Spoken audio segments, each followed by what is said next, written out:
안녕하세요. 이 수성 인싸라는 이 네이밍을 누가 지으셨는지 정말 잘 지으셔가지고 여기 계신 분들 다 인싸 아닙니까? 그죠?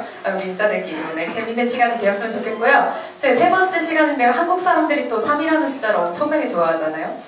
세 번째를 맡게 돼서 너무 영광입니다. 그래서 저는 오늘 여러분과 함께 관측천문학자가 들려주는 관측천문학 이야기라는 주제로 이제 얘기를 좀 해볼 건데요. 일단은 우리 숫자는 어쨌든 다 쉬운 숫자는 우리 모두가 다 아는 숫자로부터 얘기를 시작해볼게요. 요 세 가지 숫자는 천문학에서 천문학과 관련된 숫자들이요. 뭘까요? 1057.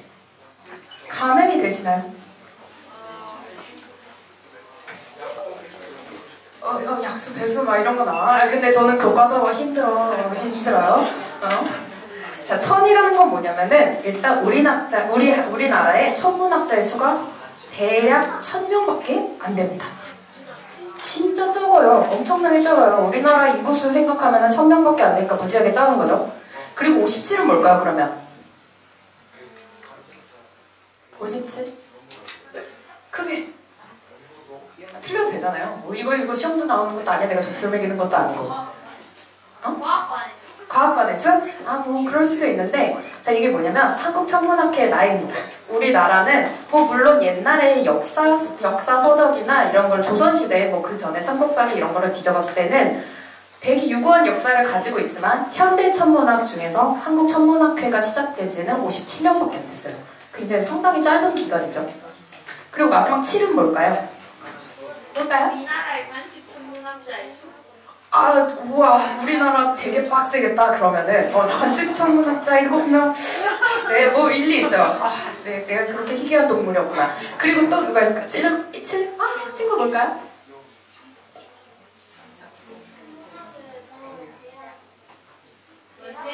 우와, 어떻게 알지?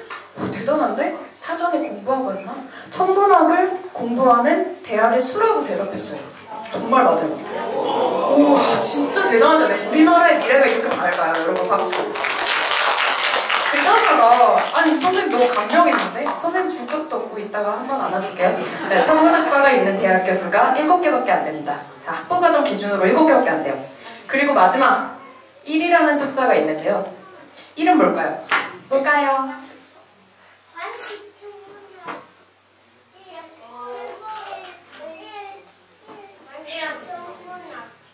최고의 관측 천문학자?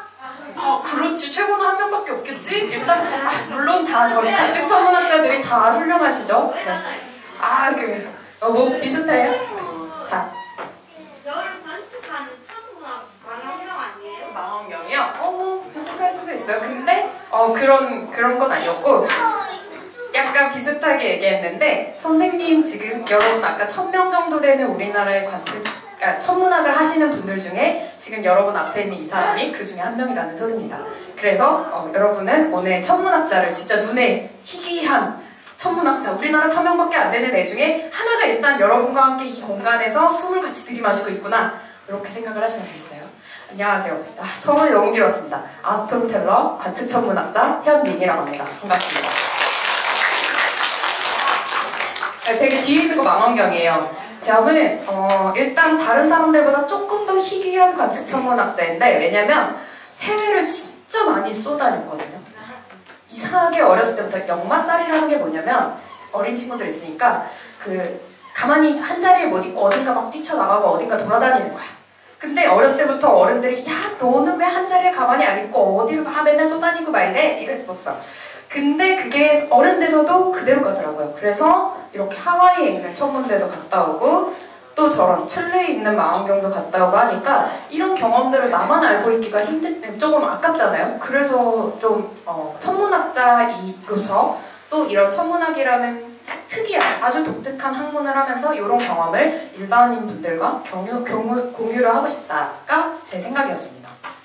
제가 세보니까요, 저는 관측 천문학자로서 117일을 해외에서 다 관측을 했더라고요. 관측 날짜만, 앞뒤로 막 여행하고 이런 거 다 빼고 숫자로만 따졌을 때 117일을 관측했어요. 이게 엄청난 숫자인데 우리나라 관측하는 분들도 이 정도 많은 시간을 해외에서 다양한 이렇게 많은 관측지를 다녀온 분이 거의 없어요. 그렇기 때문에 이런 얘기들을 좀 주로 하려고 합니다. 일단 제 이름은 현민이라고 아까 말씀을 드렸는데 여러분은 이 페이지를 딱 보는 순간 이제 제 이름을 안 까먹을 거예요. 왜냐면 한자 좀 잘 아나요? 옛날에 막 한자 알아요? 막 무슨 천자문 이런 거 저 어렸을 때 그런 거 있었는데 마법천자문? 근데 요거를 제 이름을 딱 한자로 풀이하면 저렇게 돼요. 근데 어른들이 지어진 게 거물현 하늘 민 기쁠 희예요. 자, 거물현자는 성이니까 어떻게 할 수가 없어. 우리 아빠부터 저 위부터 온 성이기 때문에 그건 내가 어떻게 할 수 없는데 부모님이 원래는 하늘에서 내려주신 기쁨이라는 의도로 날 지어줬어. 얼마나 기뻤겠어. 나 태어났을 때 너무 즐거웠대요. 그래서 이렇게 지어줬는데 사람 이름이 되게 뜻풀이가 되게 강력하게 하늘 민자를 기쁘리를 붙여놓으니까 검을 현자를 딱 붙여놓으니까 어떻게 되냐면 검은 하늘에서 기쁨을 찾는 사람 뭐 이렇게 된 거예요. 그래가지고 이름을 놓고 보니까 아니 천문학으로 굴러 들어왔네 이래가지고 천문학자가 돼버렸어 얘가. 우리 엄마 아빠는 지금도 내가 그러려던 게 아니었어 이러면서 하시더라고요. 어쨌든 이름은 매우 중요하다. 자, 여러분 나중에 자식 이름을 지을 때는 꼭 생각을 많이 하시고 지으세요. 그래서 저는 어렸을 때부터 이렇게 어렸을 때 저거는 뭐였냐면은 우리 아버지 서재에 저런 흑백으로 된 백과사전이었어요. 굉장히 옛날 연식이 오래된 이런 거 있죠? 제 나이가 되게 꽤 있습니다. 그래서 이런 거를 봤는데 우주, 지구, 기상 이거를 특히나 좋아했대요. 그래가지고 앞에서부터 쭉 이렇게 계속 봤고 한 9살 때인가 초등학교 2학년 때부터 꿈 생활기록부에 항상 천체 물리학자, 천문학자라고 쓴 거예요. 그래서 이게 제 중학교 때 책상인가 그랬는데 이런 거를 붙여놓고 또 공부를 무지하게 열심히 했고 제 방은 또 이렇게 막 그때 당시에 해외에 이렇게 나가고 싶어가지고 막 그랬고 어쨌거나 지구과학을 열심히 그때부터 공부를 했죠. 그래서 천문학자가 됩니다. 여러분 한 몇 년 전에 유명했던 사건 중에 하나가 그 중력파로 이제 천문학을 연구하는 시대가 도래했다라는 뉴스를 본 적이 있을 거예요. 두 개의 중성자들 꽝 하고 부딪히면서 주변의 시공간이 흐트러지면서 주변에 중력파, 그러니까 공간의 울렁거림이 우리한테 이제 포착이 되는 사건이 발견이 됐는데 그때 그 포착한 연구팀에서 일을 했습니다. 그리고 이제 이 네이버 과학 천체 포스터라고 되게 한동안 유명했는데 요즘엔 없네요. 아무튼 이런 것도 만들기도 했었고요. 지금 현재는 한국천문연구원에서 박사학위를 받은 뒤에 이제 서울대학교에서 박사학위를 받고 그 뒤에 한국천문연구원에서 연구원으로 일을 열심히 하고 있습니다. 현재 오늘은 은하단 얘기를 안 할 테지만 저는 이제 초기 우주에 밝혀지지 않은 은하단을 찾는 연구를 주로 하고 있습니다. 제 연구실 자리인데요. 무지하게 더럽지만 여기 이렇게 예쁜 뷰, 저게 그 우리나라 대전에 있는 전파망원경이거든요. 14m짜리. 요거를 이제 보면서 카이스트 조금 멀어요. 그래도 이런 예쁜 뷰를 보면서 연구하는 삶을 살고 있습니다. 아까 말한 이런 이지사이언스북 이런 것도 쓰기도 했었고 요거 잘 찾아보면 되는데 네이버에서 천문 포스터 치면요 이게 그냥 공짜로 풀려 있어요. 제가 만드는데 무지하게 고생하긴 했지만 이거 그냥 파일을 다운받아가지고 동네 그 인쇄집 가셔가지고 출력하면 한 15,000원? 2만원? 그렇게 하면은 전지 사이즈로 예쁘게 뽑을 수 있어요. 이런 것도 그 태양계부터 시작해서 빅뱅까지 해서 여러 가지 천체들의 정보를 담은 포스터니까 관심 있으면 한번 찾아보면 좋아요. 그래서 아까부터 계속 얘기했지만 어떤 얘기를 할까 고민을 많이 했죠. 왜냐면 연령대도 너무 다양하고 또 밤이고 이야기가 길어지면 안 되니까. 근데 제가 아까도 저는 야사를 좋아한다고 했잖아요. 교과서에 없는 역사책에 기록되지 않은 딱딱하지 않고 뭔가 독특하고 조금이라도 남들과 달라야 된다. 그래서 저는 그 디즈니도 되게 좋아하는데 디즈니에 특히 이거 뭐죠? 라이온킹. 저 라이온킹 되게 좋아해요. 되게 귀엽잖아요. 친구들 귀엽고 이게 이제 어떻게 보면은 이상이죠. 저렇게 잘 지낼 것 같잖아. 그죠? 얘는 뭐죠? 사자, 얘는 뭐지? 툼바, 멧돼지, 얘는 뭐죠? 미어캣, 제가 미어캣인가? 아무튼 저 몰라요. 일단 셋이 이렇게 너무 행복하잖아? 근데 현실은 어때요? 현실은 정말 다르단 말이지. 그래서 저는 사실 여러분들 요즘 컨텐츠가 엄청 좋은데 유튜브 조금만 찾아봐도 정말 대단한 퀄리티의 천문학 얘기들도 있고 천문학 지식들을 나보다 오히려 어린 친구들이 더 잘 알아요. 왜냐면 훨씬 나는 이제 업이 돼가지고 재미가 없는데 가끔 재미없을 때가 있는데 관심이 많으면 막 인터넷 찾아보거든. 너무 양질의 좋은 정보들이 많은 거예요. 그래서 나는 뭐 할까?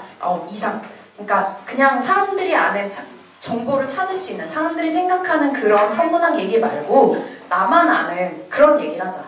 천문학자로서 천문학자만이 할 수 있는 얘기를 하자. 그래서 요 현실에 대한 얘기를 오늘 해보고자 합니다. 실제로는 이런 가운 입고 할 것 같지만 우리는 흰색 가운 구경도 못했고요. 현실은 정말 코딩과 논문들과 모니터 앞에서 책들과 싸워야 되는 삶이라는 거. 오늘 이 얘기에 대해서 해보려고 해요. 그래서 오늘 주제는 천문학, 그리고 천문학자 그 자체에 대한 이야기를 하겠습니다. 여러분, 제가 천문학자가 되고 나서 혹은 천문학을 공부하던 학생으로서 가장 많이 들었던 질문이 뭘까요? 뭘까요? 현실적이야. 그것도 많이 들었지. 내가 지금도 뭐 해 먹고 살 거냐, 돈은 벌 수 있냐 이런 얘기를 하셨죠. 또 뭘까요? 맞아요. 저게 진짜 셀 수도 없어. 정말 많이 들었어요. 별자리 아니? 별자리 공부하니? 요번에 무슨 별자리 외우니? 다 알고 있겠네? 몰라요. 저는 구글 별지도 없으면은 하늘에 좀 웬만큼 유명한 거 아니면 잘 모릅니다. 그래서 사람들이 자꾸 오해하는 게 별자리 연구가 천문학 그 자체라고 생각해요. 근데 사실 별자리는 그냥 하늘에 과거에 어떤 사람들이 기록을 하던 시기에 하늘의 권역을 그냥 보기 좋게, 기억하기 쉽게, 연상하기 좋게 뭔가 모양이 닮은 거를 그냥 띡 갖다 붙인 거야. 그러니까 쟤는 개자리 모양으로 생겼다고 해서 뭔가 개랑 연관이 있다거나 그 모양으로 뭔가 물리적인 이유가 있다는 건 아니에요. 그런데 사람들은 천문학을 공부한다고 하면 야, 별자리 잘 알겠네? 별자리 너 외우기만 하면은 자연과학적에서 좀 쉬운가 보다. 그리고 인문학적인가 보다. 이런 식으로 생각을 한단 말이죠. 사실 그렇지 않아요. 천문학과 별자리 연구는 완전 다릅니다. 제가 별자리를 공부하던 거는 기껏해야 대학교 1학년 때 교양할 때 잠깐 외웠던 거, 혹은 뭐 고등학교 때 지구과학 공부하면서 그때 외웠던 게 다고요. 사실은 천문학 자체는 굉장히 복합적이고 굉장히 물리적이고 굉장히 수학적인 학문이라는 거죠. 그럼 이제 천문학이 도대체 뭔데? 라는 질문이 나올 거예요. 그럼 천문학이 뭐냐? 일단 딱 하나의 단어로, 하나의 문장으로 나타내라고 한다면 이렇게 얘기할 수 있을 것 같아요. 빛으로 먼 우주를 연구하는 인류의 가장 오래된 학문. 자, 이제 설명을 해볼게요. 천문학은 방금 얘기했듯이 인류의 가장 오래된 학문이라고 얘기했어요. 자, 과거에 고인돌, 뭐 이런 어떤 과거의 원시기에 인류가 있을 거예요. 근데 그때 당시에도 하늘은 있었겠죠. 그때 당시에도 별은 있었겠죠. 그죠? 근데 그때 당시에 뭐가 없었냐면 전기가 없었을 거야. 해가 지고 나면 어땠을까요? 깜깜했겠죠. 그죠? 근데 이 깜깜하던 시기에 그럼 사람들이 닌텐도를 할 수 있어? TV를 볼 수 있어? 넷플릭스를 할 수 있어? 뭘 할 수 있어? 자는 거 외에는 없었겠죠. 그죠? 근데 자는 거 외에 또 잠깐이라도 별을 봤을 거 아니야. 왜냐면 누우면 그냥 하늘을 보이는 게 별 총총총인데. 그죠? 그러면 이 총총총 하는 걸 어떻게 했냐면은 그냥 궁금해하던 사람들이 생겨났을 거예요. 저게 뭘까? 그때 당시에는 막 교과서도 있는 것도 아니잖아. 그래서 이걸 보니까 어떤 사람들 관심을 가지고 이걸 구경을 하던 사람들 중에 한 명은 이게 뭐가 바뀐 것 같은데? 뭐가 그대로인 것 같은데? 궁금해하는 사람, 몇 사람 독특한 사람들이 있었다는 거죠. 이 사람이 어떻게 했냐면 기록을 하기 시작했어요. 어디다가? 그때 당시에 종이가 없었으니까 돌덩이에다가. 그래서 이 돌덩이에다가 이렇게 막 더 딱딱한 그런 도구로 새긴 거예요. 이걸 뭐라고 하냐면 우리는 성혈이라고 해요. 별 성자에 혈자리 혈자라고 해가지고 구멍 혈자 해가지고 이렇게 하늘에 있는 별자리를 거울에 반타하듯이 위에 있는 걸 그대로 옮겨놓은 거예요. 지금으로 따지면 별자리 지도를 돌 위에 새겨놓은 거죠. 고대의 별자리 지도인 거죠. 여기 네 번째 칠성 아니에요? 예, 맞아요. 고구려 벽화 내에 있는 칠성도랑, 그 다음에 여기 이제 해와 달인데, 해는 주작이 이제 그려져 있고, 달에는 토끼가 그려져 있어요. 그래서 이런 식으로 고대 사람들도, 하늘의 현상에 굉장히 관심이 많았다. 즉 우리 인류가 존재하면서부터 하늘에 관심을 꾸준히 가져왔고 그리고 그걸 기록하는 학문이었다. 이거 자꾸 넘어가네요. 자, 천문학은 또 다른 방금 전 가장 오래된 학문이라는 걸 설명을 했어요. 자, 천문학은 한마디로 또 얘기하면 빛을 이용하는 학문이에요. 자, 우주로부터 천체가 있으면 천체부터 나오는 광자가 이거 왜 자꾸 넘어갈까? 잠시만요. 네, 이렇게 반짝반짝하는 별이 나오는데 요 우주 공간을 통과해서 오는 빛을 잡아서 망원경이든 눈으로든 과거의 눈이었겠죠? 지금은 망원경일 거고요. 그래서 이렇게 관측을 하는 학문이 바로 천문학이에요. 자, 그럼 여기서 질문을 하자면은 천문학자들은 모든 빛을 사용할까요? 모든 영역의 빛을? 아니요. 우리가 알고 있는 빛이라는 것을 다 사용할까? 자, 우리 한번 물어볼게요. 자, 모든 빛을 사용한다. 되게 자신 있게 드네요. 몇 명 안 돼. 그리고 답이 나와버렸어. 두 번째, 모든 빛을 사용하지 않는다가 그럼 대다수였던 거죠. 그죠? 근데 사실 놀랍게도 천문학은 모든 빛을 사용해요. 정말 모든 빛이요. 무슨 말이냐면 가시광, 우리 눈에 보이는 빨주노초 파남보 이거 외에도 이거보다 따끈따끈 그 태양 밑에 가면 우리 막 살 탄다고 하잖아요. 그게 뭐죠? 자외선 차단제 있죠. 자외선 차단제 이거 자꾸 넘어가는데 이해가 잘못됐나? 그 자외선 차단제 바르듯이 자외선도 있고 그거보다 우리 이제 막 뭐 병원을 가거나 아니면은 이 사람 몸 자체에서 나오는 적외선 이런 빛들도 천문학에서 사용한단 말이죠. 근데 그거보다 훨씬 더 넘어서는 감마선 같은 그 감마선 우리 뭐 방사능 노출하는 그 감마선 고에너지 이런 빛들뿐만 아니라 뭐 X선 그 다음에 라디오 통신에 사용되는 라디오 전파까지 모든 영역의 빛을 다 사용하는 게 천문학이에요. 그러니까 빛을 구워 삶고 어떻게 저떻게 해가지고 우리 지구 바깥에 있는 모든 대상들을 연구하는 게 바로 천문학이라는 거죠. 그래서 우리 인류의 눈으로 그냥 사람들이 눈으로 봤을 때 이게 뭐죠? 우리 이거 뭐예요? 이거? 우리? 은하수죠. 맞아요. 그 여름에 보면은 여름철에 궁수자리 방향으로 보면은 우리 은하의 중심부를 볼 수 있는데 요게 이제 먼지 띠거든요. 이렇게 까뭇까뭇한 게 우리 이거를 뭐라고 했냐면 옛날에 오작교 해가지고 그 견유 중녀가 요 사이를 두고 이렇게 떨어져 있죠. 저게 까마귀 다리예요.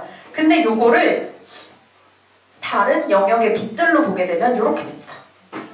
다양하죠. 왜냐면 빛이 가지고 있는 성질이 다르기 때문이고 또 빛이 내는 그 천체의 온도라든가 혹은 빛이 오는 경로에 따라서 빛이 흡수되고 잡아먹히고 아니면 재방출되고 여러 가지 물리적인 기작들이 있기 때문에 그래서 이렇게 다양하게 빛들에 따라서 우리가 연구할 수 있는 천체의 그 깊이라든가 보는 영역대가 다 달라지게 됩니다.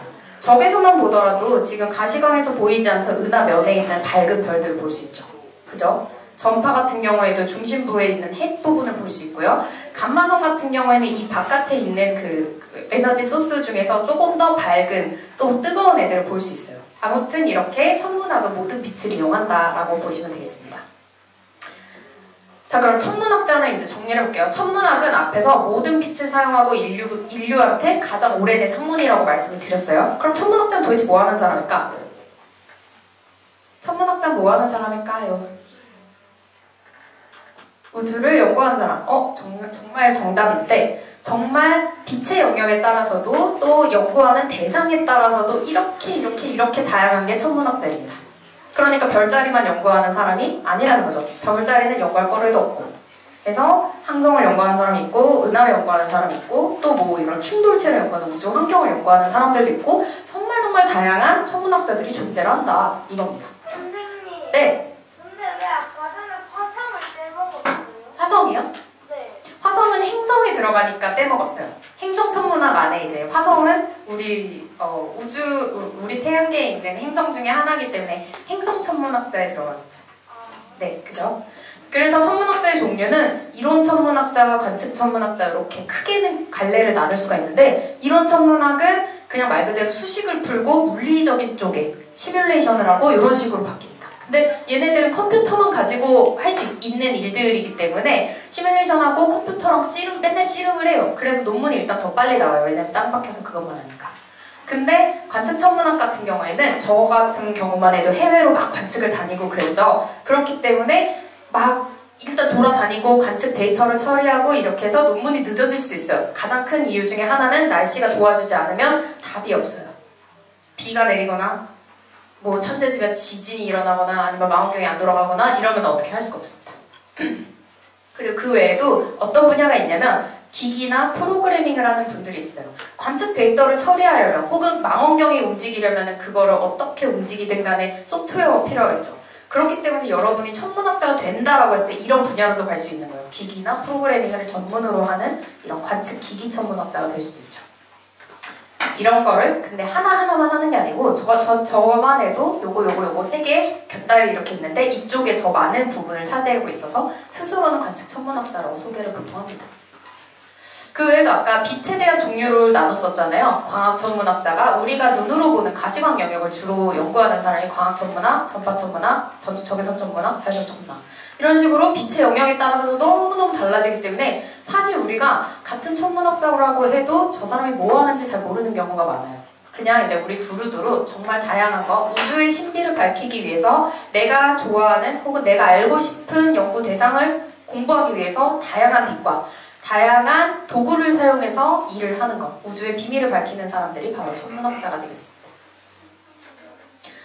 관측 천문학이니까 저는 관측 천문학자이고 관측 천문학에 대해서 좀 얘기를 해볼게요.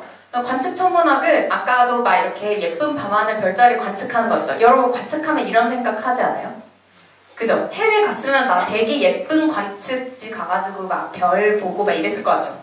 절대 그렇지 않아요. 와 이렇게 음미하면서 오늘은 별이 너무 예쁘네, 오늘은 하늘이 너무 청청해서 누가 생각난다 이렇게 할 수도 있잖아. 안 그래. 왜냐면 저희는 전투적이에요. 돈룩법이라고 해서 최근에 영화가 하나 개봉했었죠. 이 영화가 수바루 천문대에서 나왔던 건데 얘도 사실은 넷다 잘못됐어. 한번 볼게요. 이게 그래도 보여주는, 그러니까 그 천문학자로서의 삶을 보여주긴 하는데 어이구 돈룩법 보신 분 계세요? 소리가 근데 크지 않고 이거 앞부분이긴 해요. 저렇게 이어폰 끼고 있잖아. 교수한테 혼나. 그리고 이렇게 돔 안에서 저렇게 불 켜고 있는다? 말이 안 돼요. 왜냐면 천체로부터 오는 빛이 굉장히 희미하기 때문에 이렇게 실내에다가 돔에다가 저렇게 불을 짱짱하게 켜고 하면은 그날 관측은 망하는 거죠. 아무튼 저렇게 열심히 하는데 일단 저렇게 긴장한 상태로 굉장히 내가 어떤 대상에 대해서 알아내야 되기 때문에 무지하게 긴장한 상태로 관측에 임합니다. 이게 사실 지금 여주인공이 놀래는 게 저 그 소행성체가 우리 지구로 떨어지고 있는 그 상황을 발견하게 되는 거거든요. 저렇게 금방 알아내는 것도 쉽지도 않고 일단 망원경 바로 옆에서 맥주를 먹는다? 안 돼. 큰일 나요. 저기 하와이 저기 해발 4,000m인가 정도 되는데 저기 안전 그 서약서를 쓰고 들어가거든요. 저희 또 교육기관이라서 이런 데서는 알코올이 여기 어린 친구들도 있지만 그런 게 허용이 안 됩니다. 아무튼 굉장히 치열하게 관측을 하고 데이터 처리를 하고 이렇게 그 천문대에서 밤을 저렇게 머리 떡진 상태로 지내는 게 바로 천문학자들의 관측인데요.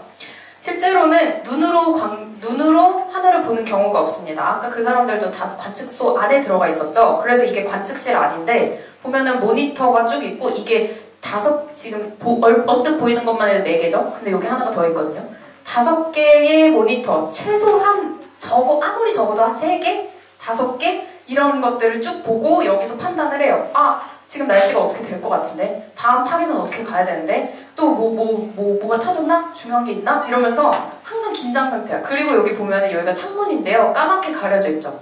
이거 뭐냐면은 암막으로 가려놓은 거예요. 왜냐면 관측소 안에 있는 이 누리끼리한 이 불빛마저도 밖으로 나가면은 내가 관측하고자 하는 천체의 빛에 방해를 할 수 있기 때문에.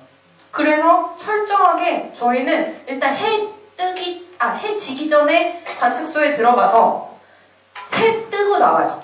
그렇기 때문에 눈 뜨고 밤하늘을 못 보죠. 근데 우리 엄마는 관측 다녔다 하면 어머 너 예쁜 거 봐서 너무 좋았겠다 이러는데 엄마 나는 모니터만 신나게 보고 왔어 이렇게 하죠.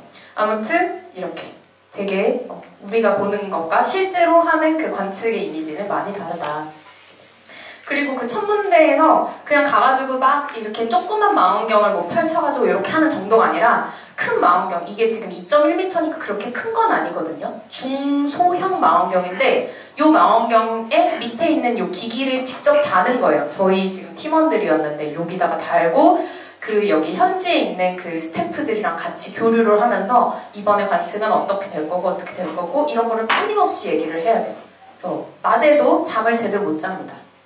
그리고 좀 관측 이 루틴을 좀 살펴보면은 오후 2, 3시쯤 일어나요. 왜냐면 밤을 새야 되겠네요. 관측을 해야 되니까. 오후 2, 3시고 여기 지금 보면 여기 관측자 숙소인데 미국의 맥도날드 천문대 나왔는데 여기가 노랗게 되어 있고 이렇게 보면은 되게 껌껌하죠. 이게 낮 시간이었거든요. 2, 3시쯤인데 왜 이 시간에도 이렇게 어둡냐? 왜냐면은 바깥으로 또 빛이 새어나가지 않게 이 안에도 안막이 닫혀져 있어요. 무조건. 천문대에서는 천문대 진입 1km, 2km 전에 여기 위에 천문대에서 관측을 하고 있으니까 자동차의 전조등도 안개등으로 바꿔라. 그리고 웬만해서 밤에는 돌아다니지도 못하게 해요. 그렇게 하고 요럴 때 그 정도로 빛에 민감하죠. 빛을 이용한 항문이니까. 여기가 바로 그 맥도날드 아까 보여드렸던 맥도날드 천문대 관측자 숙소예요. 이게 관측자 숙소고 요거는 이제 그 천문대에 있는 스태프들이 사는 그런 공간이고 여기 이제 다른 망원경이 하나가 있고요. 요 망원경은 그대로 그냥 갈 수 있는 게 아니라 실제로 그 내가 가고 싶다고 갈 수 있는 곳이 아닙니다. 그래서 사전에 신청을 해서 비지팅 프로그램이 있거나 혹은 인가받은 내가 관측 시간을 부여받은 천문학자들만 입장을 할 수가 있어요. 여기서 이제 먹고 자고 사면서 한 몇 박 며칠 관측을 수행을 하게 되는 거죠.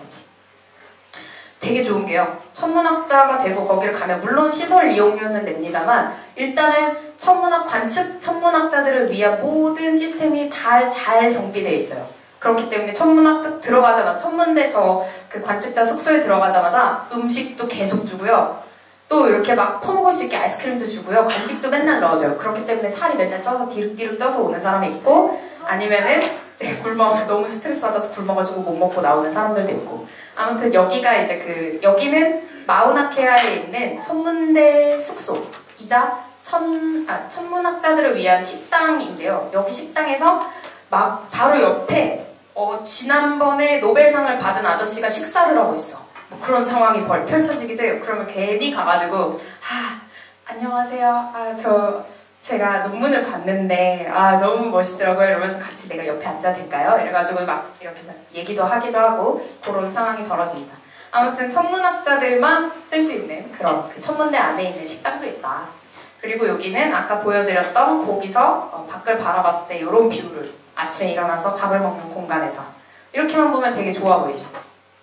그러나 아까도 얘기했듯이 해가 지기 전에 일단 천문대로 가야 됩니다. 우리 본업은 그거고 목적은 그거니까. 그래서 오후 6시쯤 해가 지기 전에 천문대로 막 출근을 합니다. 여기는 이제 칠레에 있는 마젤란 망원경인데요. 관측소로 가서 거기서 이제 해가 지고 이때 날씨 모니터링을 하고 오늘 내가 무슨 관측을 해서 뭘 할 건지에 대해서 철저하게 준비를 해요. 그렇기 때문에 상당히 스트레스를 받죠. 이거 보면 어때요? 되게 예쁘죠? 하늘 되게 예쁘지 않아요? 근데 이걸 보면은 저는 좀 짜증이 나요. 왜 그럴까요? 날씨가 안 좋으니까요. 맞아요. 이 날씨가 안 좋아요. 근데 안 좋아도 그래도 하늘이 보이잖아. 근데 저는 이 하늘이 너무너무 싫어요. 왜 그럴까요? 관측을 바로 시작해야 돼. 뭐 관측은 다 할 수 있어요. 근데 이제 차라리 맑거나 차라리 비가 무지하게 쏟아지면 괜찮아. 맑으면 관측을 하면 되고 비가 쏟아지면 그냥 문 안 열면 되니까. 근데 이런 경우는 별이 보였다 안 보였다 보였다 안 보였다 나를 뭐 어쩌라는 거냐 이러면서 이제 무지하게 스트레스 받는 상황이 일어나요. 그래서 이게 뭐냐면 이거 동영상인데요. 제가 지금 전날인가 언저리 날에 날씨가 굉장히 안 좋았어요. 그때가 몬순 뭐 이런 거여가지고 미국에서 상태가 안 좋았는데 이게 지금 해가 이제 거의 다 떨어지고 이쪽에 막 이렇게 해가 저쪽이 밝죠. 이제 해가 넘어간 직후인가 그랬는데 이게 뭐냐면은 이게 비예요. 반대편 하늘. 거기가 지대가 높은 곳에 보통 천문대가 있잖아요. 이 천문대에서 반대편에 있는 평야라든가 그 산을 볼 수가 있는데 보면은 지금 번개도 치고 막 그러죠. 여기가 왜냐면은 사막기후여가지고 보통 되게 건조하고 비가 쏟아지더라도 스콜처럼 막 쏟아부어요. 그렇기 때문에 이런 거를 보면서 이게 만약에 비구름이 우리 쪽으로 오고 있다를 그 날씨 모니터링 상황을 아까 그 5개 모니터 중에 하나에서 볼 수 있거든요. 그러면 이제 이걸 보면은 그냥 가만히 보고 있는 게 아니라 문을 닫아야죠. 왜냐면은 천문대 그 망원경에 비가 맞으면은 끔찍한 상황이 벌어지니까. 그죠? 그리고 나서 아까 그러면은 비 오면 어떡하냐? 비 오면 이런 상황이 됩니다. 뭐라 떠드네요. 차라리 이러면 쉴 수 있어요. 저희가 이때가 언제였냐면은 한 9박 10일인가를 갔었을 때인데 중간에 날씨가 너무 좋으니까 빨래를 못하는 상황인 거예요. 서로 다 이제 간 사람들끼리 너무 그 짓고를 면하지 못하고 있다가 이렇게 중간에 비가 오면은 사실 그러면 안 되는데 되게 기쁜 거야. 빨래할 수가 있어서.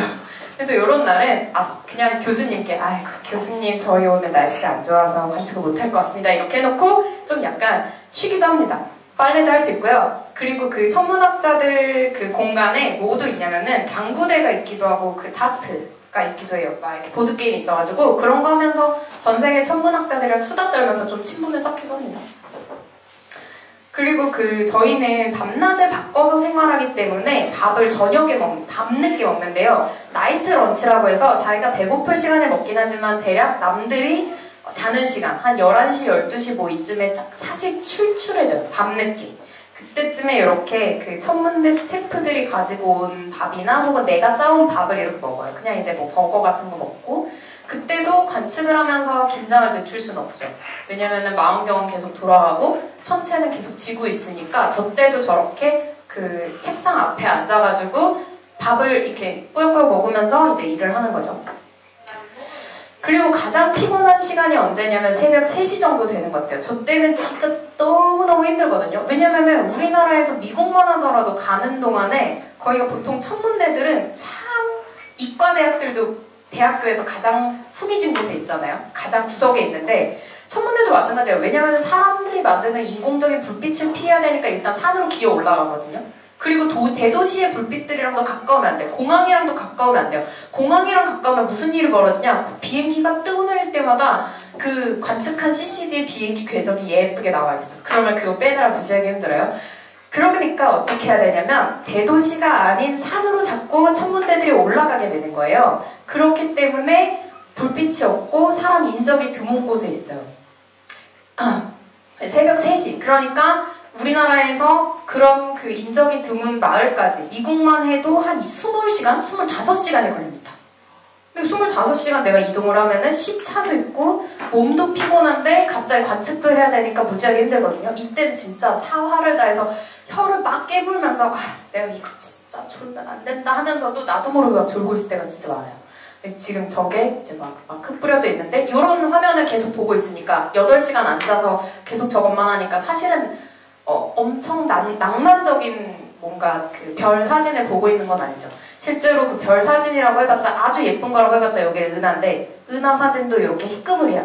처리가 덜 돼. 여러분들이 생각하는 컬러풀한 이미지가 아니라 단일 필터를 딱 써가지고 이렇게 흑백으로 낸 이미지를 보기 때문에 예쁘거나 감동스럽지는 않습니다. 물론 내가 원하던 결과가 뭔가 시그널이 포착이 됐을 때는 무지하게 재밌고 행복하잖아요. 그리고 나서 아침 6시쯤 이제 동이 터오르는 요거가 뭐냐면요. 마우나케예요. 그 하와이에 있는 마우나케아 천문대 쭈루룩 이렇게 그때 잠깐 짱이 나가지고 후배한테 던지고 이제 가봤는데 여기 이제 후배로 괴롭힌 건 아니에요. 근데 이제 여기 이렇게 쭉 보니까 아침 6시면 해가 올라오는 그 시점을 보기 위해서 밖에 가가지고 잠깐 모니터링을 하긴 하거든요. 요쯤이면 이제 오늘 하루도 잘 싸웠고 잘했다, 잘 버텼다 이 생각이 듭니다. 그래서 가끔 운이 좋으면 산 꼭대기 위에 있기 때문에 이렇게 운해를 볼 수가 있어요. 발 밑에 깔린 그 운해를 보면서 내가 요 시점에 관측 천문학자라서 이런 구경도 할 수 있구나 라는 감흥이 되게 이렇게 갑자기 막 들기 힘들었지만 쫙 올라서 나 관측 천문학을 그래도 잘한 거 아닌가 라는 일말의 그런 생각이 올라오더라고요. 그리고 이제 이렇게 신나서 우리 팀원들 너무 신나가지고 뛰어가는 모습을 그때 채웠는데 이제 할 수 있어 이러면서 이제 뛰어가는 거죠. 그리고 이제 모든 런이 끝나면은 이렇게 현지 있던 분들이랑 뭐 사진도 찍고 이때는 그냥 무지하게 행복합니다. 근데 귀국길에 잠깐 들러서 거의 짐처럼 실려와요. 밥 한 끼 먹고 아침에 관측이 끝나니까 오후 비행기로 실려오면은 한국에 들어오면은 허리 디스크가 터질랑 말랑하죠. 이렇게 거의 접혀서 이렇게 앉아서 오니까. 아무튼 관측 천문학자의 현실은 좀 다르다. 제가 지금 방금까지는 관측에 대해서만 얘기를 하긴 했는데요. 실제로는 현실은 제가 아무리 관측을 막 많이 했다고 하더라도 대략 335일 정도, 1년 중에 한 300일 넘는 시간 정도는 맨날 그냥 연구실에 있어요. 아까 그런 연구실 모니터 앞에 앉아가지고 논문들 읽고 또 그리고 내가 쓰는 그 데이터를 처리하고 코딩하고 이런 것들을 주로 합니다. 그러니까 좀 실제로 맨날 뭔가 내 머리 위에 천문대가 있어서 갑자기 생각나면 뛰어 올라가서 관측을 할 것 같고 이럴 것 같지만 그렇지 않다는 거죠. 그리고 이렇게 뭐 팀원들이랑 얘기도 하고 그리고 커피 모든 사람들이 마찬가지겠지만은 저희도 마찬가지로 커피는 이제 살기 위해서 먹고요. 그리고 나머지 이제 그 335일 중에 그 나머지 그 365일 중에 나머지 30일 정도는 어떻게 하냐? 학회에서 내 결과를 발표를 하거나 혹은 이제 아까 말씀드린 관측을 합니다. 근데 관측도 많이 하는 게 아니니까 저는 많이 한 편인데 이제 대부분은 거의 하지도 않고요. 요즘에는 인터넷으로 이제 배포되는 제임스 웹 같은 경우에도 무료로 배포가 많이 됐죠. 그런 데이터들을 이제 바로 다운받아서 쓸 수 있기 때문에 실제로 관측을 주로 가는 세대는 거의 끝났다고 보시면 됩니다. 그래서 좀 종합을 해보면은 실제로는 관측은 진짜 어디 있는지도 모르게 이게 티끌만 넣고 관측 뭐 이 정도 되죠? 관측 데이터 처리하고 논문 쓰고 이런 게 실제로 여러분이 상상하지 못했던 천문학자의 삶이라고 보시면 되는데 이렇게만 말하니까 너무 암울하네요. 죄송해요. 근데 현실인 걸 어떻게 해? 관측 요 시간은 조금 하고 관측 요것도 한번 해볼까요? 관측 시간을 일단 따려면요 뭔가 파트너십을 해서 그 망원경이 지어질 때 돈을 일단 붓는 방법이 있어요. 우리가 하는 그 거대 마젤란 망원경도 우리나라가 이제 파트너십, GMT 파트너십에 들어가 있어서 돈을 냈고 앞으로 이 자이언트 마젤란 텔레스콥이 운영이 되면은 1년에 30일 정도는 우리나라 과학자들이 쓸 수 있습니다. 물론 그 안에서는 시간 조율이 필요하겠지만 그런 식으로 이제 그 망원경 파트너십을 만들고 돈을 투자해서 하는 방법이 있겠고요. 개인적으로는 뭘 할 수 있냐면은 내 연구 결과가 어떤지 이거 제가 썼던 제안서인데 내가 하는 연구는 이런 거고 그것 때문에 이런 시간이 필요합니다라고 각 천문대에다가 일종의 제안을 하는 거예요. 편지를 보내요. 그러니까 그 정해진 형식을 통해서 보내는 거죠. 보통은 한 수십 대 1 정도를 뚫고 그런 망원경 시간을 딸 수 있어요. 근데 그런 망원경 시간을 따더라도 날씨가 안 좋으면 내가 과거에 뭔 짓을 잘못했구나 이러면서 착하게 살아야겠다 싶죠. 그 외에 또 가장 심플한 방법은 망원경 시간을 그냥 사버리는 겁니다. 근데 사버리는 게 쉽지도 않아요. 근데 왜냐면 가격이 무지하게 비싼데 이 망원경이 이제 칠레에 있는 마젤란 망원경이거든요. 제가 여기 있는데 이게 한 6m, 6.5m 정도 됐어요. 근데 요거가 보통 하루에 한 7천만 원 정도? 7천만 원? 제가 이거 잘 쓰면 하나가 더 붙어야 되나? 7천만 원 정도 합니다. 그러니까 중형차 한 대가 뭡니까? 그 정도가 이제 들어가는 거죠. 그만큼 초 단위로 돈이 계속해서 이제 깎여 나가는 거라서 관측할 때 굉장히 긴장을 많이 하는 것 같아요.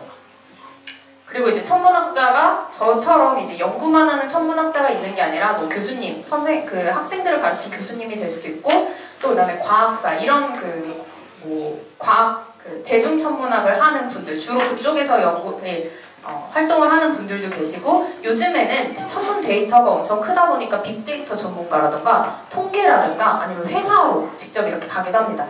또 되게 재밌는 게 천문 그 이미지를 처리하는 거랑 의료 영상기기에서 처리하는 게 똑같거든요. 그래서 그 CT 같은 거 찍으면 암 같은 거 어느 위치에 있는지 크기가 얼마나인지 이게 똑같아요. 알고리즘이.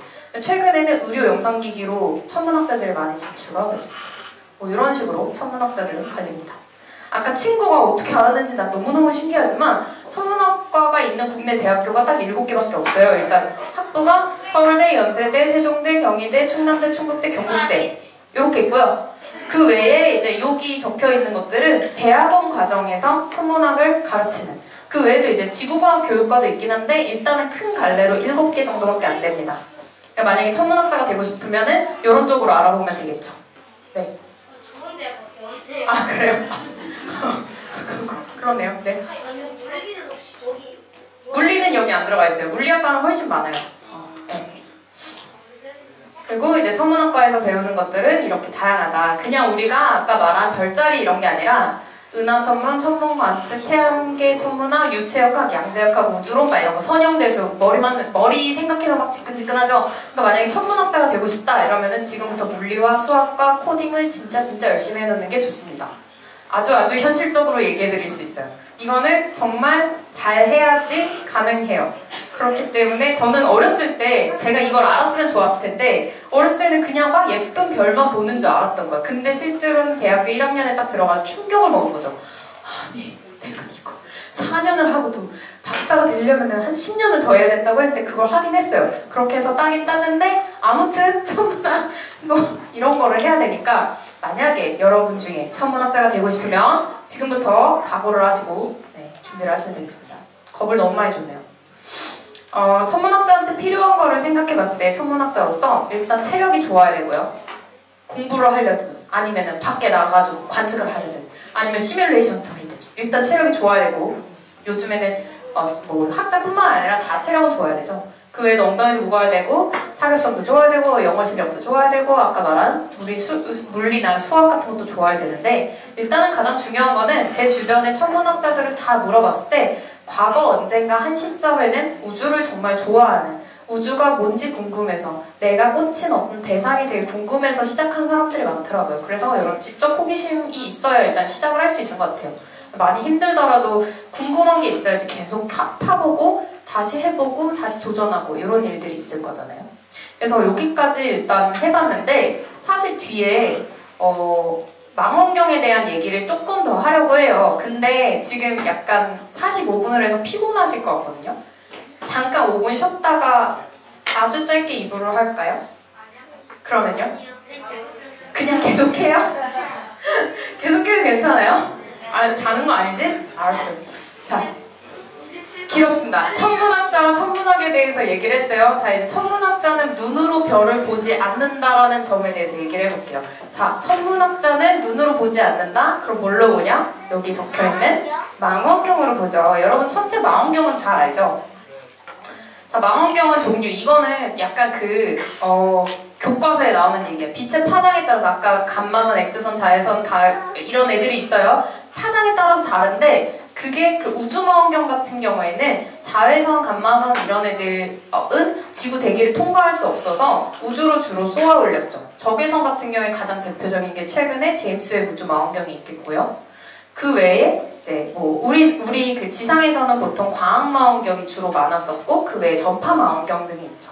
이런 식으로 위치에 따라서 우주망원경, 지상망원경 등을 갈릴 수 있고 또 파장에 따라서 X선, 자외선, 가시광 망원경 뭐 이런 식으로 나뉩니다.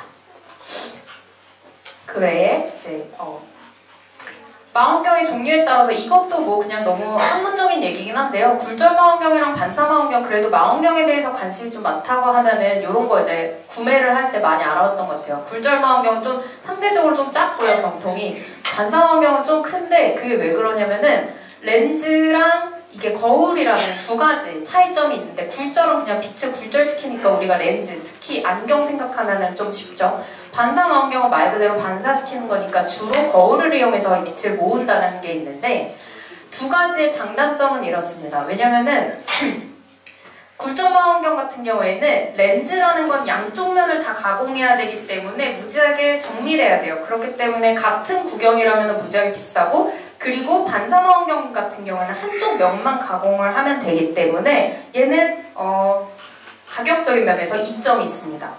여러 면에서 이게 반사망원경이 가성비가 좋다 보니까 대형망원경에서 주로 사용하게 되는데요. 요즘의 대형망원경은 반사망원경이긴 하지만 전체 큰 하나의 통 덩어리로 된 거울을 사용하기는 쉽지 않아요. 왜냐면 그 큰 망원경을 30m짜리 만든다고 한다면 30m짜리 하나를 통으로 생으로 다 정밀하게 깎기가 무지하게 어렵잖아요. 그죠? 어렵겠죠? 그래서 어떻게 하냐면은 이게 답이 없잖아요. 30m 정도 이 정도 돼요. 그래서 어떻게 하냐? 이렇게 조각경으로 자릅니다. 제임스 웹도 마찬가지죠. 7개의 거울로 나눠져 있죠. 얘 같은 경우에는 하와이의 캥 망원경인데 36개 1.8m짜리. 그리고 이렇게 잘라놓으면 장점이 뭐냐면요. 하나씩 교체할 수가 있어요. 그 백업 망원경 그 거울들을 갖다 놓고 얘를 하나를 청소하고 하나 갖다 집어넣고 하나가 깨져도 문제가 없는 게 나머지 애들이 잘 작동을 하니까. 근데 하나를 통으로 만들고 나면 위험 부담이 크겠죠. 그리고 우리가 이제 참여하게 된 한국천문연구원과 우리 한국천문학계가 같이 사용을 하게 될 8.4m짜리 7개를 모아서 25.4m를 유효 규격을 갖는 이 거대 마젤란 망원경도 마찬가지로 조각경으로 이루어져 있습니다. 7개로 이루어져 있고요. 일단 그 빛을 사용하는데 왜 일단은 그러면은 왜 그렇게 쪼개서라도 큰 망원경을 만들어야 돼요? 라는 질문이 생길 수 있어요. 일단 큰 게 좋은 거 아니야? 이렇게 생각할 수 있죠? 저는 밥 공기에 비유하는 걸 되게 좋아하는데 작은 소형 망원경이 있고 이런 중형 이건 중형은 사실 제 기준엔 중형이 아니에요. 얘도 똑같이 소형인데 일단 무지하게 큰 망원경 이렇게 있다고 봅시다. 근데 그러면은 요거를 각각 그 주경의 사이즈에 따라서 그릇으로 비유를 할게요. 빛을 모을 수 있는 능력, 즉 광력이라고 하거든요. 하늘에서 광자가 떨어집니다. 이 광자를 모을 수 있는 능력의 크기가 다른 거예요. 이 광자를 더 많이 모으면 어떤 일이 벌어지냐면 작은 망원경으로는 똑같은 목성을 보더라도 이렇게 작고 희미한 구조들, 아주 굵직굵직한 구조들밖에 볼 수 없었다면 큰 망원경들은 물론 이거는 이제 그 크기는 이제 고려하지 않고 그냥 예시로 가져온 겁니다. 감안해서 보세요. 근데 큰 망원경 같은 경우는 상대적으로 더 많은 광자들을 얻을 수 있었기 때문에 세밀한 구조들을 더 연구할 수 있게 됩니다. 그래서 우리가 그 프로 천문학자들이 쓰는 망원경은 이런 작은 망원경 가지고 연구를 하는 경우는 많이 없죠. 그래서 큰 망원경들을 주로 사용하는데 지금 이제 30m 텔레스콥에서 30m짜리가 있고 뭐 이거 유로편 EELT라고 해가지고 이제 2022년으로 과거에는 뭐 예정이 되어 있었는데 지금 아직 계속 밀렸고요. 현재로서는 가장 유력한 게 그 다음 차세대 지상 망원경 중에 가장 커지는 게 자이언트 마젤란 텔레스콥 우리나라가 참여하고 있는 25.4m짜리입니다. 그래서 이렇게 우리나라 그 보현사는 여기보다도 되게 조그맣고요. 우리 지금 되게 유명한 제임스 웹 망원경이 여기 있습니다. 허블 망원경은 여기 있고요. 이렇게 보면은 지상에 있는 망원경들은 더 커야 되죠. 왜냐하면 지구 대기에 의한 효과를 보정하기 위해서는 더 크게 만들어야 되기 때문에. 그리고 우주로는 이런 애들 쏘아 올리려면 천문학적인 돈이 들고 노력이 필요하기 때문에 그렇게 하기 어렵죠. 제임스 웹 망원경도 올리는데 굉장히 오래 걸렸으니까. 네. 그래서 보현사는 1.8m. 자, 여러분 그 10,000원짜리 뒤쪽에 보현산 망원경이 그려져 있는데요. 우리나라에서 가지고 있는 우리나라 안에 있는 망원경 중에서 가장 큰 게 1.8m짜리입니다. 요 망원경이 전 세계 그 기준으로 비교해봤을 때 허블 우주 망원경이 2.4m인데요. 요거보다도 작죠. 여기에 지금 나타나지 않는데 굳이 따지자면 케플러 망원경이랑 비슷한 수준이 됩니다. 굳이 따지자면. 네, 그리고 이제 거제 마젤란 망원경이 우리나라가 사용하게 될 큰 망원경 중에 하나로 미래의 차세대 망원경으로 이제 소개가 되어 있죠. 그래서 대한민국 천문학은 요 이제 자이언트 마젤란 텔레스콥이 운용을 시작하게 되면 또 다른 세계를 볼 수 있게 됩니다. 제임스 웹이랑 마찬가지로 천문학자들은 계속해서 우주를 들여다보는 눈을 어떻게 더 좋은 눈을 가질 수 있는지에 대해서 끊임없이 연구하는 노력을 계속해오고 있다라고 보시면 되겠습니다. 네, 그래서 실제로 이게 이제 거의 주경은 다 만들어졌고요. 그 시뮬레이션 이미지인데요. 칠레의 라스캄파나스에 이제 세워지거든요. 왜 우리나라의 자본도 좀 들어갔고 사실 대부분의 자본이 미국에서 들어갔는데 이걸 왜 칠레에 갖다 놓느냐면은 사막 기후라서. 그리고 산이 굉장히 지대가 높고 여기 주변에는 빛이 없거든요. 전 여기를 다녀와 봤어요. 좀 이따 사진 보여드릴 텐데 이런 식으로 이제 사람이 여기 되게 조그맣거든요. 얘 좀 나오려나? 아무튼 이렇게 큰 망원경에 가장 좋은 관측 조건을 주기 위해서 결국에는 망원경도 우수해야 되지만은 망원경 주변의 관측 환경도 중요하거든요. 그렇기 때문에 이런 관측 입지가 좋은 곳을 선별하게 됩니다. 가장 좋은 위치 중에 하나가 어디냐면은 하와이에 있는 마우나케아 천문대. 그런데 거기에 이제 망원경이 지금까지 10기가 있죠. 그리고 여기 지금 라스캄파나스 근처에 요 칠레에도 상당히 많은 지상 망원경들이 여기 이제 건설이 되고 혹은 건설이 된 상태로 우리가 사용을 하고 있습니다. 네. 그래서 GMT가 설치가 되는 곳이 바로 이 라스캄파나스 옵저베이토리라고 칠레 요 수도 산티아고가 요쯤에 있나 그런데요. 살짝 위로 올라간 동네인데 여기 그 좀 생소해요. 그 한국인들만 거의 가는, 한국인들이랑 천문학자들이 좀 많이 가는 동네긴 한데 제가 여기를 한 4번 갔다 왔거든요. 근데 비행기로 일단 36시간이 걸리고 그리고 3번을 갈아타거든요. 미국에서 갈아타든 유럽에서 갈아타든. 그리고 만약에 내가 집에서 나서서 여기까지 가는 데는 대략 50시간 정도 걸리는 것 같아요. 한 45시간? 이 정도로 좀 멀리 있는 곳이고요. 설치되는 곳이 지금은 여기 위에 이제 구조물들도 좀 생기긴 했는데 이 찍어보면은 이렇게 그 산 위를 깎아놨어요.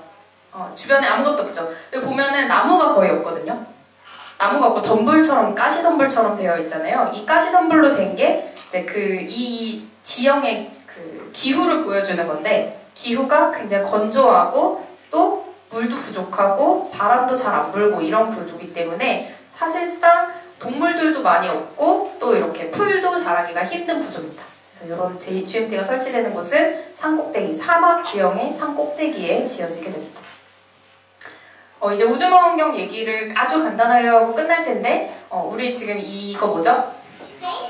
제임스 웹 너무 유명하죠. 제임스 웹 우주망원경이 작년에 크리스마스 날 발사가 되고 나서 지금까지도 맨날 되게 신기한 결과들을 주고 있어요. 인류의 차세대 우주망원경 중에 가장 강력하고 그동안 우리가 생각하지 못했던 결과들을 주고 있죠. 6.5m밖에 안 되는데 왜 우주망원경이 필요하냐면 당시에 이게 뭐냐면은 허블 우주망원경 얘기를 안 할 수가 없는 게 제임스 웹보다 더 먼저 있었던 게 허블 우주망원경이잖아요. 인류의 우주망원경 중에서 가장 오랫동안 활동을 했고 그리고 가장 유명한.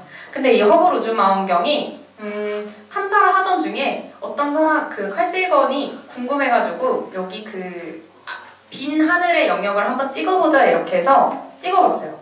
여기를 이제 그냥 찍어봤는데 아무것도 없죠. 지금 보기 이 이미지는 지상 망원경으로 찍었던 가장 그 당시에 깊었던 이미지인데 그거를 찍어보니까 세상에 이렇게 나온 거예요. 1995년 찍으니까 우주 망원경으로 찍어보니 우리가 아무것도 없다라고 생각했던 우주에 실제로는 많은 이런 보석과 같은 것들이 있었구나. 우주가 더 우리가 모르는 세상이 있구나. 이거를 이제 허블 딥필드라고 해서 허블이 찍은 깊은 영역이라고 이름을 붙였고 그 뒤에도 계속해서 이런 영역들을 더 깊게 관측을 해나갔죠.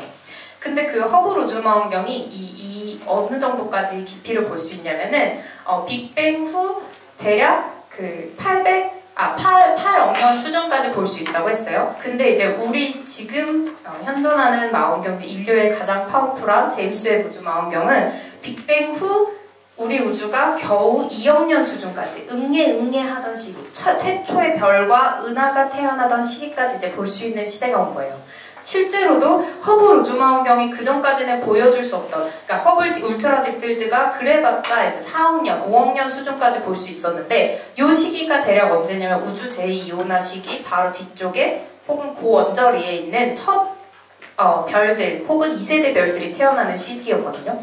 요걸 넘어서서 더 깊은 우주, 태초에 우리 우주가 어떻게 생겨났지? 그때 있었던 대상들은 어떤 모양이었지? 이런 것들을 이제 볼 수 있는 시대가 왔다는 겁니다. 그래서 매일매일 다른 결과들을 보여주고 있죠.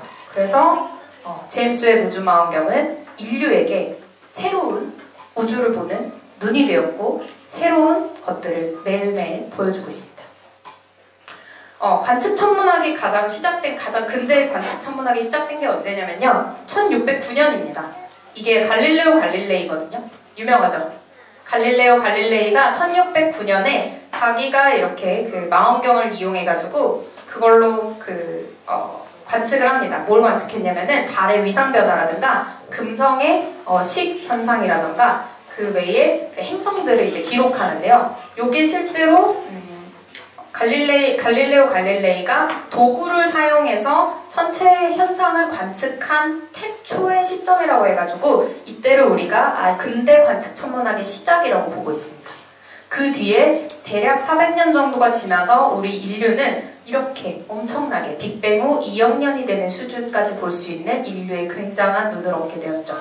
400년, 불과 400년 만에요. 이게 바로 갈릴레오 갈릴레이가 그때 당시에 기록을 했던 달의 위상 변화 관측이고요. 이런 식으로 이제 그 행성, 목성의 위성들이 어떤 식으로 그 위성의 크기에 따라서 밝기에 따라서도 그 기록을 달리했는데 이런 식으로 이제 기록한 현상들이 이제 나타나 있습니다. 1609년에. 저기까지만 원래는 보통을 하고 마치는데 오늘은 제가 또 특별히 한 명을 더 얘기를 하고 싶은데요. 오늘은 몇 월 며칠이죠?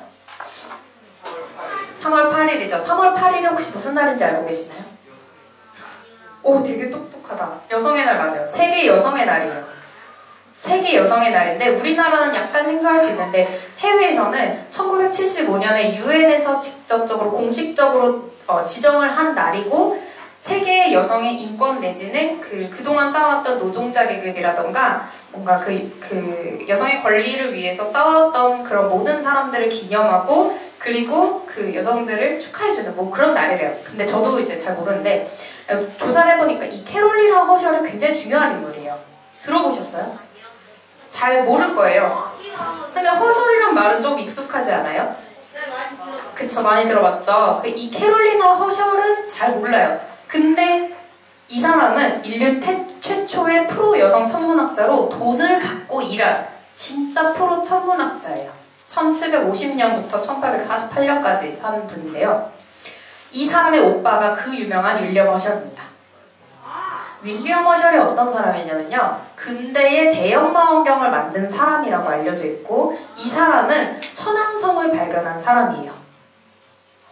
1795년인가에 최초로 천왕성의 존재를 발견하고 그때 당시 영국 왕이었던 조지한테 그 별을 헌정합니다. 그러면서 조지의 별이라고 이제 이름을 붙이고 거기에 감명을 받아서 그 왕이 여기 그 윌리엄 허셜한테 자귀까지 주고 그래요. 근데 사실 윌리엄 허셜은 그때 당시만 해도 천문학자가 아니었거든요. 이 사람은 음악가였어요. 음악가고 취미로 수학을 하고 과학을 하고 천문학을 하던 사람이었는데 이 사람이 정말 자기가 좋아서 천문학 현상을 보고 싶어가지고 망원경을 그냥 만들기 시작한 거예요. 근데 그때 자기 여동생이었던 저 캐롤리나 허셜한테 같이 부탁을 해서 하게 된 거죠. 캐롤리나 허셜은 사실은 되게 키가 작고 장애를 가지고 있었다고 해요. 어렸을 때 장티푸스에 걸려가지고 몸이 안 좋았고 귀가 약간 한쪽이 멀고 이래 눈이 한쪽이 멀었나 그래서 몸이 안 좋아서 부모님은 이 캐롤리나 허셜이 자기가 사람 구실을 못할 거라고 생각을 했대요. 근데 이 윌리엄 허셜이 원래 집에서는 한효로 만들려고 얘를 한효 수업 중이었는데 그러지 말고 동생아 나랑 같이 이거 망원경 좀 만들어보자. 그래서 동생을 데려다가 수학 교육을 시키고 천문학 교육을 시키고 같이 망원경을 만들기 시작합니다. 그래서 둘이서 만들어요.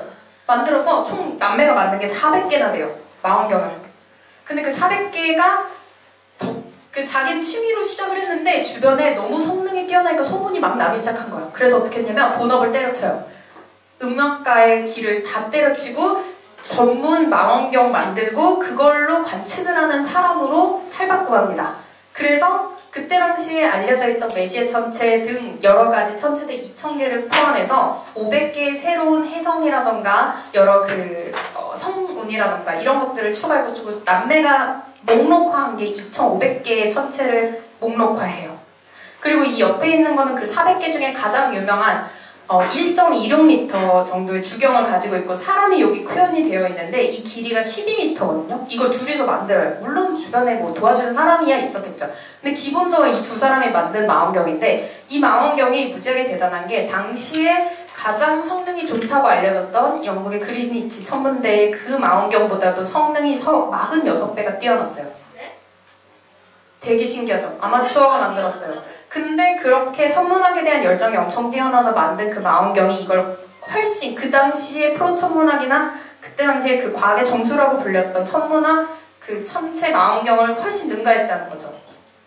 그래서 이걸 가지고 이 둘은 연구를 했고 어쨌거나 그런 대단한 업적을 세웁니다.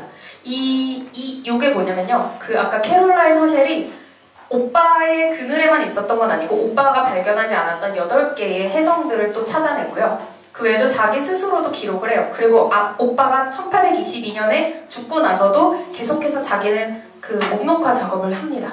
그 외에도 그 오빠를 도왔던 거를 인정을 받아서 돈을 조지 왕한테 돈을 받으면서 프로 천문학자로 일했고 결국에는 교수가 됩니다. 교수도 되고 여성 인권을 위해서 싸우는 그런 프로 여성 천문학자로서의 삶을 살게 되었죠. 그리고 여러분이 아는 그 2,500개가량의 천체 목록화는 그 오빠가 죽고 나서 윌리엄 허셸이 죽고 나서 존 허셸이라는 조카랑 같이 결국에는 정리를 해서 편찬을 하게 되는데 그게 바로 여러분이 오늘날 알고 있는 NGC 목록의 모태가 됩니다. 그래서 그 NGC 목록을 만든 이 만매, 그 중에서도 우리가 알지 못하는 캐롤리나 허셸이 저런 그 숨은 여성 천문학자이다. 그래서 오늘 같은 그냥 3월 8일이니까 세계 여성의 날이니까 이런 천문학자들도 역사 속에 있었다라고 생각을 해서 그녀에게 이렇게 장미를 선물하는 문화가 있다고 해요. 세계 여성의 날에는. 그래서 이렇게 장미를 헌정하면서 오늘 강의를 마치고 싶고요. 이게 바로 가장 사랑받았던 사진 중에 하나 아닐까 싶습니다. 제임스 웨빙. 네, 삼지창이죠. 네, 창조의 기둥. 그래서 저는 천문학자로서도 앞으로 저희가 보게 될 우주라는 세상이 얼마나 깊을지 얼마나 멋있을지가 기대가 되고 있어요. 그래서 여러분들도 계속해서 천문학에 관심도 많이 가져주시고요. 아까 잠깐 소개를 해주시긴 했는데 저는 네이버에 천일야화라고 아스트로텔러 아까에서 이런 얘기들 재밌고 신기하고 약간 좀 웃긴 얘기들 많이 하려고 이런 거 하고 있으니까 네이버에서 네이버 천문학 천일야화 치면 나오더라고요. 이렇게 하면은 보실 수 있고 그 외에 유튜브에 이렇게 과학하고 앉아있네에서 천문학 얘기도 또 하고 있으니까 좀 관심 있으시면 보시면 되겠습니다. 오늘 얘기 들어주셔서 감사하고 네, 앞으로 우주에 대해서 관심 많이 가져주시면 좋겠습니다. 감사합니다. 허블 망원경이요? 아, 되게 좋은 질문이다. 사실 허블 망원경의 수명은 끝났거든요. 끝났어요. 근데도 지금 걸걸걸걸걸 하면서 쓰고 있었어요. 중간에 1900년대에 들어가지고 보수를 하기 계속해서 이제 가까운 우리 머리 위 지구궤도를 돌고 있으니까 보수를 한 수차례 했거든요. 한 3-4번을 했는데 그래서 수명이 점점 늘어났어요. 최초로 생각했던 것보다 이미 은퇴를 해서 뭐 바다로 추락을 시키든 아니면 그 궤도를 돌든 했어야 되는데 현재로서는 아주 긍정적으로 보건데 10년을 더 쓸 수 있을 거라고 기대하고 있어요. 엄밀히 말하자면 제임스 웹 우주망원경이랑 허블 우주망원경이 보는 그 파장 영역대가 살짝 다르거든요. 그래서 제임스 웹이 보지 않는 걸 여전히 허블 우주망원경이 볼 수 있기 때문에 웬만해선 천문학자들은 있는 걸 갖다 버리고 싶지 않아 하거든요. 왜냐면 걔가 뛰어난 걸 아니까. 그래서 걔를 계속해서 쓰려고 앞으로 향후 10년 동안 쓸 계획에 대해서 꾸준히 얘기를 하고 있습니다. 10년은 더 쓸 수 있을 거다라고 얘기는 하고 있어요. 친구가 커서도 볼 수 있겠네요. 되게 좋은 질문이네요. 양자역학 같은 경우에는 사실 물리의 근간, 최근 현대 물리의 근간이라고도 할 수 있죠. 예를 들어서 천체 중에서도 가장 빅뱅이 일어나고 나서는 쿼크나 원자 단위에 있는 그 우주를 연구하는 사람들은 그걸 알아야 되기도 하고요. 그 외에도 아주 무거운 별 중심부에는 전자가 아주 높은 압력으로 꽉 뭉쳐있는 축퇴 상태가 됩니다. 중성자별이 깨지거나 중성자별의 평형 상태가 깨지거나 하는 순간에는 양자역학이 필요하거든요. 그래서 이제 그 양자역학을 꼭 공부를 하게 됩니다. 블랙홀 연구할 때도 마찬가지고요. 네, 그러면 더 이상 질문 없으시면 오늘 강연을 마무리하도록 하겠습니다. 천문학자에 대해서 자세히 알아가는 시간이었던 것 같습니다.